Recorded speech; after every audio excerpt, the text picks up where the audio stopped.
హైదరాబాద్ లోని సోమాజిగూడలో టీఆర్ఎస్ నేత చంద్రశేఖర్ ఆధ్వర్యంలో స్థానికులు ఘనంగా హోలీ సంబరాలు జరుపుకున్నారు. కులమతాలకు అతీతంగా అందరూ రంగులు చల్లుకున్నారు. డాన్సులు చేస్తూ శుభాకాంక్షలు తెలుపుకున్నారు. సీఎం కేసీఆర్ రూపొందిస్తున్న ప్రణాళికలతో హైదరాబాద్ విశ్వనగరంగా ఎదగడం ఖాయమన్నారు.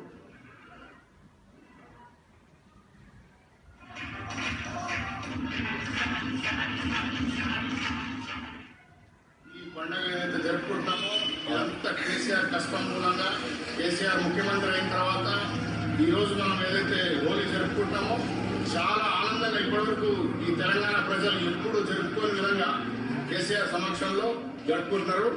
ఇదంతా కూడా కేసీఆర్, కవిత, కేటీఆర్, హరీష్ కష్టము. ఈ తెలంగాణ ప్రజల యొక్క నిజమైన కష్టము. దీని మూలంగానే ఇక రాబోయే రోజుల్లో బంగారు తెలంగాణ సాధిస్తాము. బంగారు తెలంగాణ సాధిస్తాం. జై కేసీఆర్.